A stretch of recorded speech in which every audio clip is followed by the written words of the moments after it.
परीक्षित कहते हैं कि है वंश का अंत करने के लिए स्वयं भगवान ने परशुराम के रूप में अवतार ग्रहण किया। 21 बार क्षत्रियों का विनाश किया पूरे विश्व के। राजा परीक्षित ने पूछा, प्रभु क्या अपराध हो गया क्षत्रियों से कि भगवान परशुराम जी ने 21 बार घूम घूम करके पूरे भूमंडल से क्षत्रियों का विनाश किया। श्री सुखदेव जी महाराज कहा कि परीक्षित, ये उन दिनों की बात है जिस समय है वंश का अधिपति शास्त्राबाहु अर्जुन, वो एक महान बलवान श्रेष्ठ राजा था और खास बात उसने दत्तात्रेय जी को प्रसन्न कर लिया था, अवधूत शिरोमणि दत्तात्रेय जी, और उनसे 1000 भुजाएं, कभी शत्रु से युद्ध में पराजित ना होना, कभी कोई ऐश्वर्य की कमी ना होना, जो इच्छा करे वो प्राप्त हो जाना, ये सब वरदान प्राप्त किए थे भगवान दत्तात्रेय जी से। अब अबाध बल, अतुल संपत्ति, तेजस्विता, वीर, कीर्ति, शारीरिक बल, सब कुछ दत्तात्रेय जी से प्राप्त हो गया था।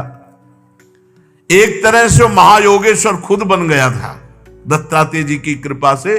शास्त्राबाहु अर्जुन वो ऐसी सिद्धियां जान गया था कि सूक्ष्म से सूक्ष्म, स्थूल से स्थूल वो शरीर धारण कर लेता। बड़ी सिद्धियां उसकी, वो वायु की तरह कहीं भी पहुंच जाता। ऐसी सिद्धियां दत्तात्रेय जी से प्राप्त की। एक बार एक गले में वैजंती माला डालकर बहुत सी सुंदर स्त्रियों के साथ नर्मदा जी में जल विहार कर रहे थे और उधर रावण नर्मदा के किनारे दिग्विजय करते हुए अपने तंबू लगाए हुए था। 500 भुजाएं इधर, 500 भुजाएं इधर, पूरी नर्मदा के जल को रोक दिया शास्त्राबाहु अर्जुन ने। रावण का शिविर डूबने लगा उधर। तो रावण ने पूछा, बिना वर्षा के कैसे बाढ़ आ गई उल्टा? बोले, महाराज एक वीर है जो स्त्रियों के साथ जल में खेल रहा, खेलते खेलते नर्मदा को उल्टा प्रवाहित कर। तो उनका हमसे बड़ा वीर कौन है? रावण बड़े घमंड में गया, अपने को बड़ा वीर मानता था और जाके शास्त्राबाहु अर्जुन से अब वीरता की बातें करने लगा।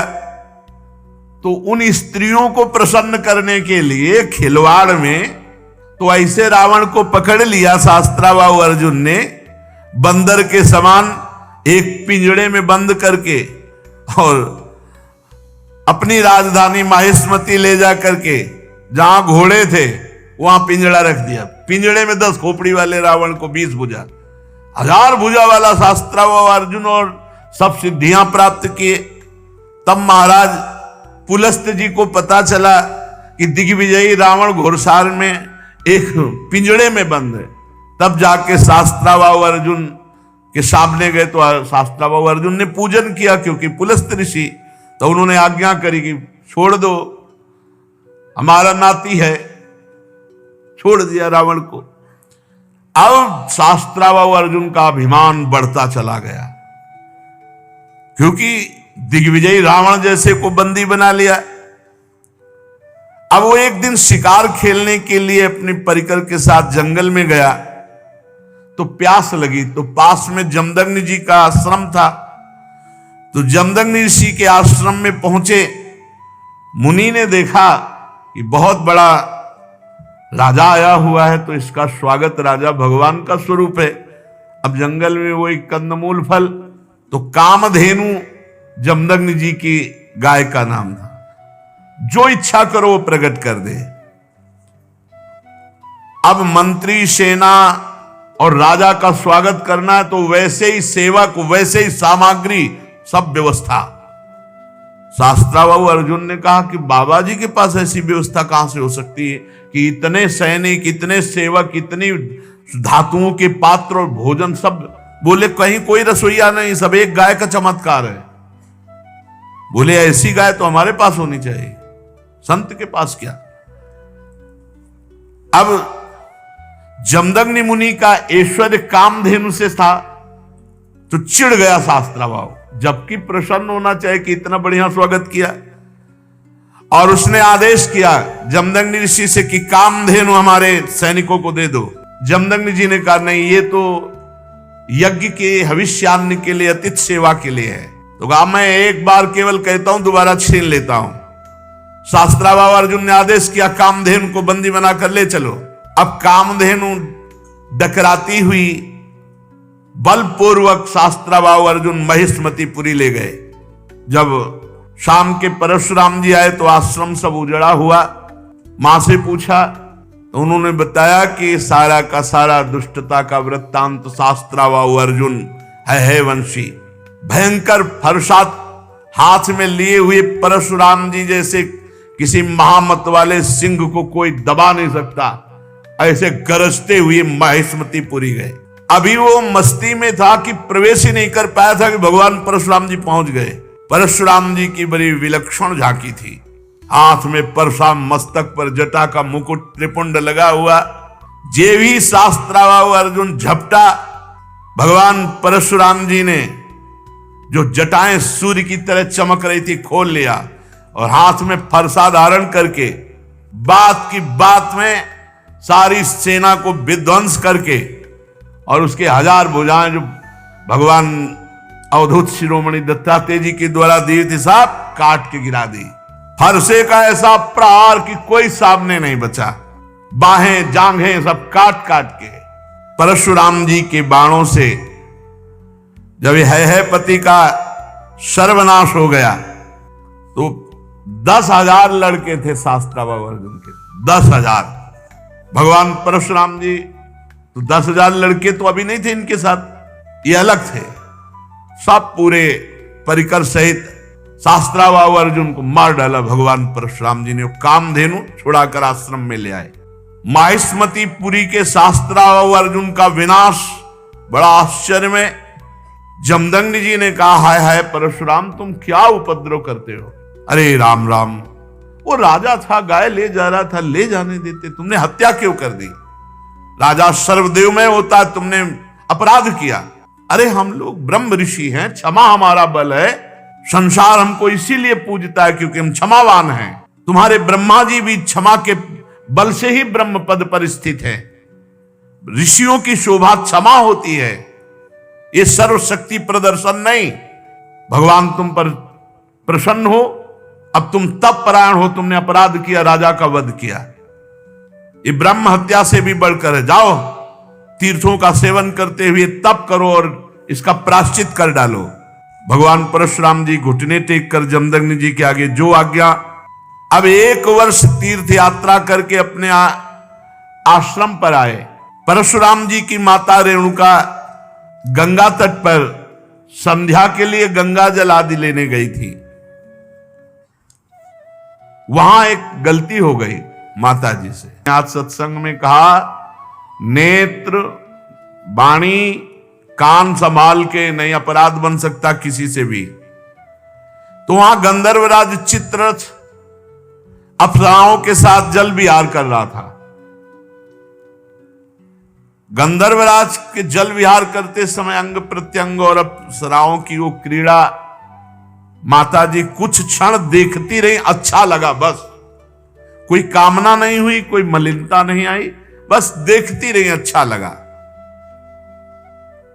और भूल गई कि संध्या का समय पतिदेव तर्पण आदि के लिए इसमें लिखा हुआ है कि उनका मन गंधर्वराजम क्रीडंतम मत्सरोभिर पश्यत, अच्छा लगा। विलोकयंती क्रीडंत मुदकार्थम नदीम गताहा, उनका मन खिंच गया चित्ररथ की इस अप्सराओं से केल। कहा जमदग्नि जी का एकांतिक भजन में स्वभाव, और माताजी ने जब चित्ररथ गंधर्व की केली देखी अप्सराओं से तो अच्छा लगा। बस ये संध्या का समय बीत गया। भगवान जमदग्नि जी इंतजार करें, ऐसा कैसे हो गया कि संध्या की अवहेलना हो गई और अभी तक रेणुका जल लेकर नहीं आई। अब जे ही होश आया जमदग्नि ऋषि को, भयभीत हो गई कि अब तो भारी अपराध बन गया। वो महर्षि के सामने आई है, गंगा जल का कलश रखा, हाथ जोड़कर खड़ी हो गई। जमदग्नि मुनि ने कहा मैं देख रहा था तुम्हारा मन चित्ररथ गंधर्व की केली देखने में खिंच गया। तुम अपराधी हो, पापिनी हो, तुम एक ब्रह्म ऋषि की पत्नी होकर ऐसा कैसे देखा? इसका दंड है मृत्यु। ऐसा कठोर शासन।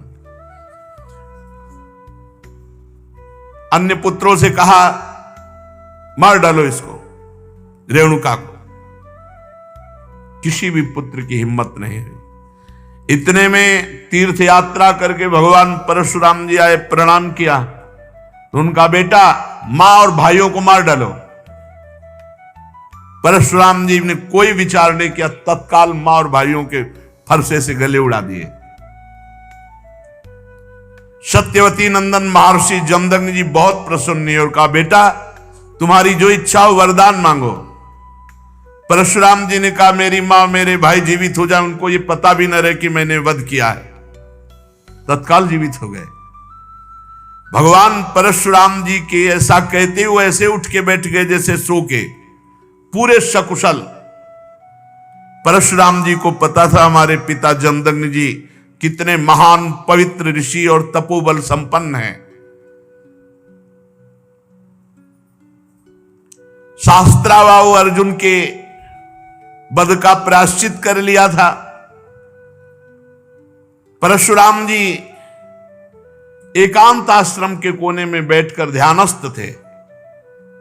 बहुत दिनों के बाद शास्त्रावाहु अर्जुन के लड़कों के हृदय की जलन, वो आए और देखा महर्षि जमदग्नि अग्निशाला में ध्यानस्थ बैठे हैं। उनको बाहर की कोई शुद्ध नहीं, वो सब प्लान बना के आए थे।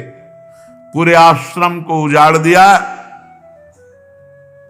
और माता रेणुका बड़ी दीनता से प्रार्थना कर रही थी, एक भी बात ना मानी और जमदग्नि जी का सिर काट ले गए।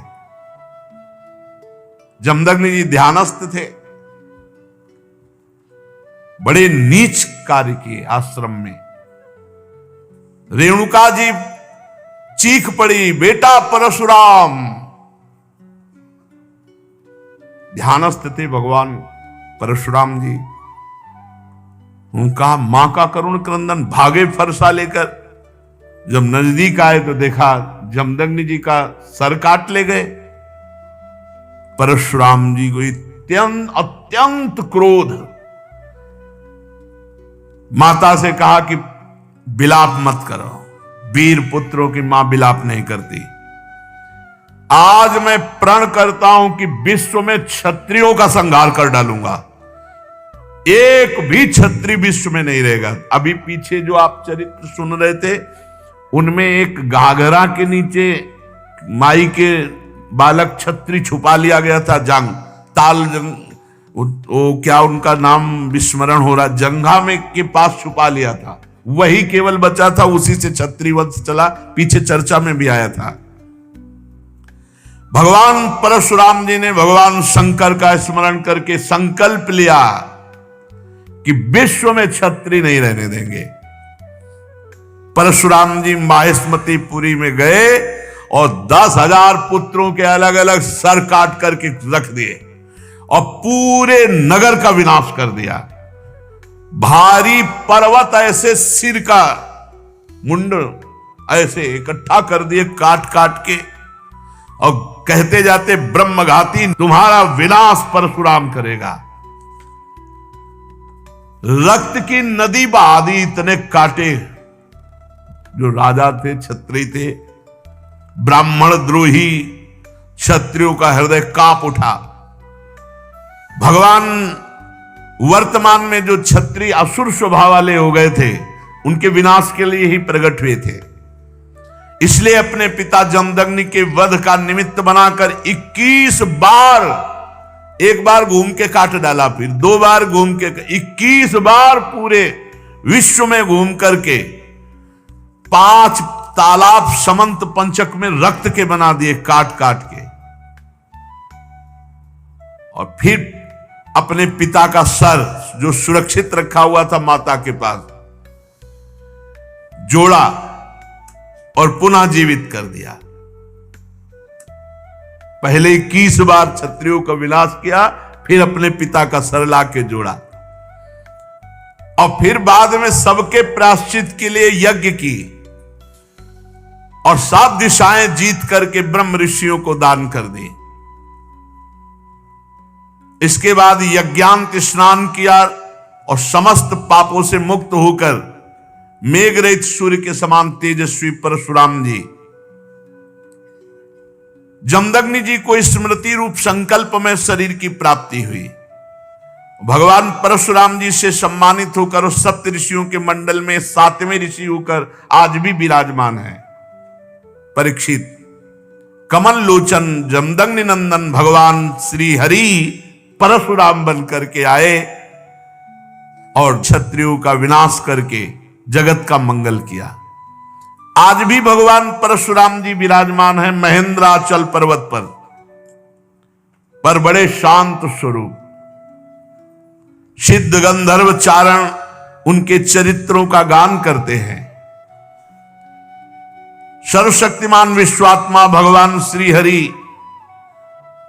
जब राम रूप में अवतार लिए और जब धनुष भंग हुआ तो अजगौ का खंडन सुनकर परशुराम जी के हृदय में क्षोभ हुआ कि फिर कोई क्षत्रिय ऐसा पैदा हुआ, क्योंकि वो सब विनाश लीला करके शांत, कौन ऐसा पैदा हो गया जो हमारे गुरु का अजगौ खंडन कर दिया।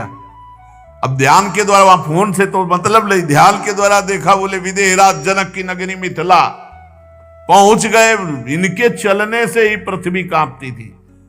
देख ले कि परशुराम जी आ रहे तो मतलब जितने भाग पाए नहीं, चरणों में लौट जाते थे अपने बाप बाबा का नाम लेते हुए। ऐसा सहजे चितवन मनोह रिसाने, ऐसे देख लिए तो समझ गए हमारी आयु पूरी हो गई। कोई भी हो, ऐसा रुद्र रूप भगवान परशुराम का। पिता सहित नाम लेकर सब दंडवत प्रणाम। महाराज जनक भी सब सीता जी को लाके, विश्वामित्र जी राम लक्ष्मण को लाके दंडवत कराई। भगवान परशुराम ने कहा, जनक, इस सभा में कौन ऐसा है जो हमारे गुरु भगवान शंकर के अजगौ का खंडन करने वाला है? सारी सभा उसको छोड़कर अलग हो जाए या वो सभा को छोड़कर अलग हो जाए? नहीं, अभी सारी सभा मारी जाएगी। अब तो कोई उनके ये थोड़ी था कि केवल भाषण ही दे रहे हो। उन्होंने 21 बार क्षत्रियों का, पूरी जनकपुरी में हाहाकार मच गया। जानकी जी को एकांत लेकर उनकी माता रोने लगी, सब बन गया था, बिगड़ गया। नहीं तो बढ़िया बन गया था, अजगौ खंडन हो गया। राम जी के साथ सिया जी का ब्याह। बाहर उलरे चलाए दे रहे थे परशुराम जी। लक्ष्मण जी ने कहा, महाराज थोड़ा शांति धारण करो। शांति, ऋषि का स्वरूप शांत, घोर वेश धारण किए हुए हो, कैसे बार बार? ये ऋषियों की मर्यादा। अरे ये किसका लड़का है? हमको समझा रहा है परशुराम जी, हमको समझा रहा है। हमारा गीत न विश्वामित्र जी का बता दो हम कौन है। अरे लक्ष्मण जी ने कहा, गुरु जी के बताने की जरूरत नहीं, आप कई बार बता चुके हो। आपने तो अपने मुख से कई बार बताया कि आपने फरसा से क्षत्रियों को काटा, ये वो खूब बता चुके हो। महाराज, यहां कुमड़ बतिया को नाही, जे तर्जनी देख मर जाही। ये बार बार उलरो मत, गुस्सा मत दिखाओ। यहां कुम्हड़ा की बतिया नहीं कि तुम्हारी तर्जनी उंगली देखने से हम, महाराज हम रघुवंशी हैं। जहां परशुराम जी का क्रोध बढ़ता वहां राम जी आगे आ जाते, हाथ जोड़कर विनय करने लगते। तब उन्होंने कहा, पहला फरसा तुम्हारे चलेगा। राम जी से कहा कि पहला, क्योंकि जब हमको क्रोध आता है, ये छोटा राजकुमार क्रोध दिलाता है, इसको तो समझाते नहीं, हमसे विनय करते हो, और हमें लगता है कि तुम ही ने अजगौ खंडन किया है। राम जी ने कहा, हां, आपका कोई दास, निज दास, वही ऐसा करने के साहस कर सकता है। अरे दास तो सेवा करता है, स्वामी के प्रति अपराध नहीं करता है। बहुत क्रोधित होकर के तब उन्होंने कहा परशुराम जी से, सावधान, अभय होए जो तुम्हें डराए। पहली बात तो जो आपसे डर जाता है वो अभय हो जाता है, क्योंकि आपका स्वरूप ऐसा है। और दूसरी बात हम आपको बता रहे हैं, हम रघुवंशी हैं। काल भी सामने ललकार दे तो कदम पीछे नहीं हटाते। भगवान श्री राम के गंभीर वचन जे ही कान में पड़े वो आंख में आंख मिलाई तो थर्रा गए परशुराम जी और कहा, एक हमारा संशय निवृत्त करो, इस धनुष पे प्रत्यंचा चढ़ा दो, बस मेरे हृदय में कुछ संशय हो गया। ऐसे ही जेव ही लेने को हुए से धनुष आ गया, खिलवाड़ में चाप चढ़ा दी। तो उनका भगवान श्री हरि के सारंग धनुष पर चाप केवल श्री हरि चढ़ा सकते हैं। आप श्री हरि हैं, आप हमारे भगवान हैं और भगवान के चरणों में झुके। और उस दिन जो चाप चढ़ा तो भगवान श्री राम ने कहा, आपकी आयु को नष्ट कर दे या आपके तप को नष्ट कर दे, क्योंकि बाण व्यर्थ नहीं जाएगा। तो उनका, प्रभु हम तो आपके आश्रित हैं, तप को नष्ट कर दीजिए जिसे हम पुनः कर सकते हैं, लेकिन आयु और अंतर ध्यान शक्ति आदि को नाश मत कीजिए। भगवान ने परशुराम जी के तप को लक्ष्य बनाकर बेधा। उस दिन से आज भी शांत स्वभाव से बिना किसी को मारे काटे भगवान महेंद्राचल पर्वत पर विराजमान है।